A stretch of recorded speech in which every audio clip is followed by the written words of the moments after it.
सुप्रभात विद्यार्थियों, आप लोग कैसे हैं? आशा है आप लोग पूर्णतः स्वस्थ होंगे। विद्यार्थियों, अपनी पिछली क्लास में हम लोगों ने अपने पाठ्यक्रम के प्रथम बिंदु के विषय में अध्ययन किया था, जिसके अंतर्गत हम लोगों ने देखा था कि भाषा क्या है। भाषा की परिभाषाओं से हम लोगों ने भाषा के संप्रत्यय को स्पष्ट किया था। इसके बाद हम लोगों ने कुछ भाषा के उद्देश्यों को भी देखा था। आज उसी क्रम में आगे बढ़ते हुए विद्यार्थियों, हम लोग भाषा के महत्व के विषय में अध्ययन करेंगे। तो भाषा का महत्व किन किन कारणों से है, भाषा क्यों महत्वपूर्ण है, इन सभी विषयों पर आज हम लोग चर्चा करेंगे, जिसको कि हम लोग निम्नलिखित बिंदुओं के अंतर्गत देखेंगे। तो विद्यार्थियों, इसके अंतर्गत जो पहला पॉइंट है वो आप लोग अपनी स्क्रीन पे देखिएगा, वो है अधिगम की सरलता। यानी कि भाषा का महत्व अधिगम की सरलता के रूप में है।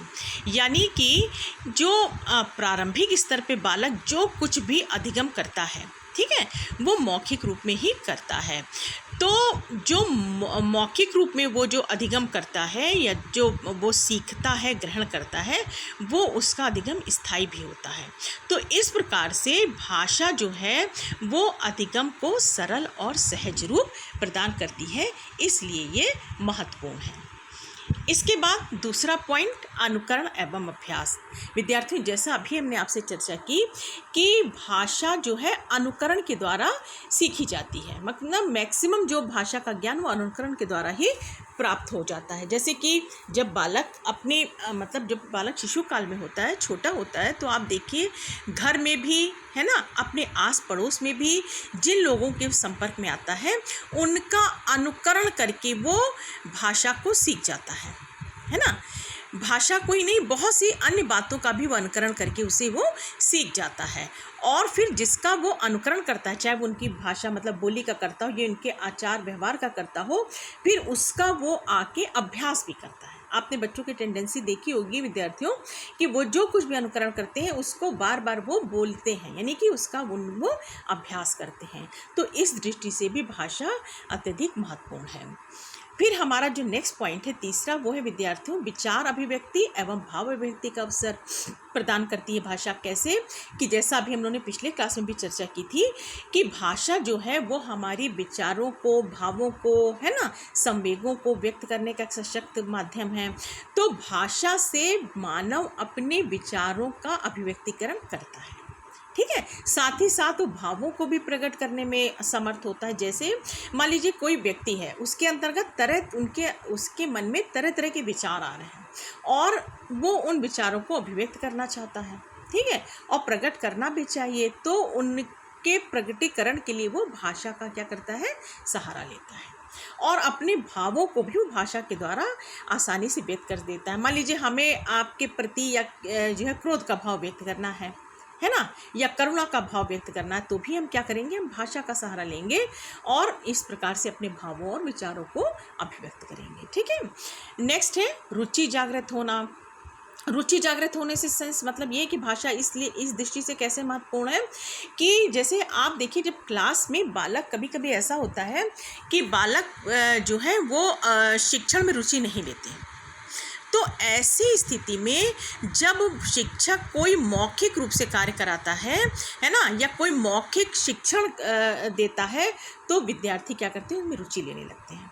जैसे वो कोई कहानी सुनाने लगता है, ये कविता को प्रस्तुत करने लगता है, या कोई ऐसे मान लीजिए मौखिक रूप से ही आपकी कोई सामान्य ज्ञान प्रतियोगिता कराने लगे, तो बालक क्या लेते हैं, एकदम से वो क्या हो जाते हैं, उनमें जिज्ञासा उत्पन्न हो जाती है, रुचि जागृत हो जाती है, ठीक है। समझ में आ रहा है ना बच्चों। नेक्स्ट पॉइंट है भाषण कला में निपुणता। भाषण कला में निपुणता, सीधा संबंध इसका भाषा से लग रहा है कि भाषण कला में निपुणता कैसे आएगी, भाषा के द्वारा ही आएगी। जितना हम मौखिक रूप से भाषा का प्रयोग करेंगे, जितना फ्रिक्वेंटली हम उसका प्रयोग करेंगे, उतनी ही ज़्यादा हम भाषा की कला में निपुण हो जाएंगे, ठीक है। विद्यार्थियों, जैसे देखिए आप लोग भी कॉलेज में भाषण प्रतियोगिता हम लोग आयोजित करते हैं, या किसी विशेष राष्ट्रीय पर्व पे हम लोग आपको बोलने का अवसर देते हैं, वाद्य प्रतियोगिता, तो इसमें क्या होता है, आप ज़्यादा से ज़्यादा अपनी मौखिक अभिव्यक्ति करते हैं, ठीक है। तो भाषण कला में निपुणता के दृष्टिकोण से भी भाषा हमारी अत्यधिक महत्वपूर्ण स्थान रखती है। नेक्स्ट है एकाग्रता एवं सक्रियता। अब एकाग्रता, बिल्कुल एकाग्रता और सक्रियता दोनों का भाव भाषा जागृत करती है, इसलिए ये महत्वपूर्ण है। कैसे कि जैसे कि मान लीजिए हमें भाषा का मान लीजिए मौखिक रूप में हमें नहीं इसका प्रयोग करना है, हमें क्या करना है, लिखित रूप में हम भाषा का मतलब अध्ययन करना चाह रहे हैं। तो उस समय क्या होगा, जब हम लिखित रूप में भाषा का अध्ययन करेंगे तो धीरे धीरे हमें एकाग्रचित्त होना पड़ेगा और हमारे अंदर एकाग्रता की जो है भावना विकसित होती चली जाएगी। और जैसे जैसे हमारी एकाग्रता की भावना बढ़ती जाएगी, हम एकाग्र होते जाएंगे, उसी तरह से हम सक्रिय भी होते जाएंगे, हमारी सक्रियता का भी जो है वो भाव बढ़ता चला जाएगा। तो भाषा इसलिए हम काफ़ी महत्व रखती है हमारे एकाग्रता और सक्रियता के पक्ष में भी। ठीक है, फिर है कुशल बनाने में सहायक। कुशल में बनाने में सहायक भाषा कैसे होती है कि जैसे हम बातचीत में कुशल हो जाएं, है ना, वार्तालाप में हम कुशल हैं। लोग कहते हैं ना कि बातचीत में बहुत कुशल हैं वो, है ना, बहुत व्यवहारिक हैं, व्यवहार कुशल हैं। तो व्यवहार कुशल हमें कौन बनाता है? व्यवहार कुशल हमें भाषा बनाती, हमारी भाषा बनाती है कि भाषा का प्रयोग करके ही हम दूसरों से नमस्कार करते हैं, हाय हेलो करते हैं, उनका हालचाल पूछते हैं।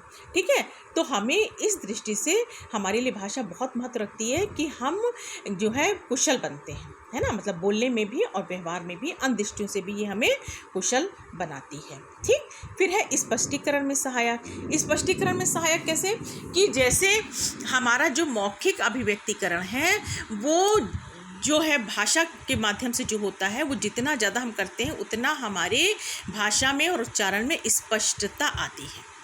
ठीक है, तो इस दृष्टिकोण से भी जो है भाषा महत्वपूर्ण है कि वो हमें स्पष्टता प्रदान करती है, ये हमारे स्पष्टीकरण में वो सहायक होती है। इसके बाद जो विद्यार्थियों हमारा पॉइंट है वो है अभिव्यक्ति का सरलतम रूप। यानी भाषा जो है, वही बात जो भी हमने ऊपर चौथे पॉइंट में डिस्कस की थी कि भाषा हमारे अभिव्यक्तिकरण का सर्वश्रेष्ठ और सरलतम रूप है। ठीक है, क्योंकि हमें किसी भी प्रकार की अभिव्यक्ति करनी है, किसी के प्रति जो है हमें अपने संवेगों को चाहे व्यक्त करना हो, तो हमें क्या करते हैं, हम भाषा का सहारा लेते हैं। और भाषा का सहारा लेने से हमारी बहुत सी चीज़ें सहज भी और सरल भी हो जाती हैं। ठीक है, तो इस दृष्टिकोण से विद्यार्थियों भाषा हमारे लिए बहुत महत्वपूर्ण है। ठीक है, नेक्स्ट है हमारा भावात्मक विकास में भी सहायक। भावात्मक विकास क्या, भावात्मक शब्द किसे बना, भावों से। तो हमारे जो भाव हैं उनके विकास में भी भाषा जो है वो हमें हमारे लिए सहायक सिद्ध हुई है। ठीक है, तो हमारे भाव कैसे हैं, जैसे हमारे प्रेम के भाव हैं, हमारे, है ना, हमारे वात्सल्य के भाव हैं, किसी भी तरह के भाव हैं, इनके विकास में भी हमें भाषा जो है वो जो है हमारे लिए सहायक सिद्ध हुई है। नेक्स्ट है विद्यार्थियों मानसिक एवं बौद्धिक विकास का साधन। भाषा हमारे मानसिक और बौद्धिक विकास का भी साधन है, क्योंकि हम भाषा का जितना अधिक अध्ययन करते हैं, ठीक है ना, चाहे वो हम मौखिक रूप में करें, चाहे हम लिखित रूप में करें, मतलब है ना, चाहे हम ध्वनि संकेतों से करें, चाहे हम लिपि संकेतों से करें, इससे हमारा मानसिक और बौद्धिक विकास निश्चित रूप से होता है। नेक्स्ट है पॉइंट विद्यार्थियों दैनिक जीवन में सहायक। दैनिक जीवन हमारी जो डेली का जीवन हमारा डेली रूटीन है, दिनचर्या है, इसमें क्या है कि हम बहुत सारी चीज़ें, है ना, ग्रहण करते हैं, बहुत सारी चीज़ें दूसरों से शेयर करते हैं, बहुत सारी चीज़ें हम घर में शेयर करते हैं, है ना, बहुत सारी चीज़ों का हम शेयर हम कॉलेज में आके करते हैं। तो ये क्या करती है, इस सबके लिए, इन सब के लिए हम भाषा का प्रयोग करते हैं। तो भाषा हमारे दैनिक जीवन में भी अत्यधिक सहायक है, इसलिए ये हमारे जो है सभी कार्यों में महत्वपूर्ण है या महत्व रखती है। नेक्स्ट है भाव प्रदर्शन एवं शुद्ध उच्चारण। वही बात जो भी हमने इसके पहले 2 पॉइंट में पढ़ी थी कि भावों का प्रदर्शन होता है और हमारा जो है शुद्ध उच्चारण जो है वो क्या होता है, हमारा जो आचरण है वो शुद्ध होता है। क्योंकि जितना ज़्यादा हम मौखिक रूप से भाषा का प्रयोग करके अपने को हम मतलब व्यवहार कुशल बनाएंगे, उतना ज़्यादा हमारा आचरण जो है, हमारा व्यवहार रिफाइंड होता जाएगा, परिष्कृत होता जाएगा। ठीक है, और भाव प्रदर्शन की क्षमता भी हमारी क्या होती जाएगी, दिन प्रतिदिन विकसित होती जाएगी। किसके द्वारा, भाषा के द्वारा। ठीक है, तो इस प्रकार विद्यार्थियों हमने अपनी भाषा के महत्व को हम लोगों ने निम्नलिखित बिंदुओं में देखा, जिसके अंतर्गत हमने बहुत सारे पॉइंट लिए कि भाषा किस किस रूप से हमारे जीवन में महत्व रखती है, क्यों हमारे लिए महत्वपूर्ण है, हमारा चाहे वो दैनिक जीवन हो, चाहे वो हमारा विद्यार्थी जीवन हो, है ना, यह हमारा प्रारंभिक जो शिशु काल का जीवन, किसी भी प्रकार का हमारा जीवन है, उस जीवन में भाषा बराबर का हस्तक्षेप रखती है और बराबर का महत्व वो अपना दर्शाती है। तो इस प्रकार विद्यार्थियों हम लोगों ने आज की क्लास में देखा कि भाषा का महत्व किन किन कारणों से है। तो मैं आशा करती हूँ कि ये सभी बिंदु, ये सभी पॉइंट्स विद्यार्थियों जो कि हम लोगों ने भाषा के महत्व के अंतर्गत डिस्कस किए, आपको क्लियर हुए होंगे, आपको समझ में आए होंगे। तो विद्यार्थियों अपनी अगली क्लास में हम लोग अपने पाठ्यक्रम के अगले बिंदु के विषय में चर्चा करेंगे। धन्यवाद।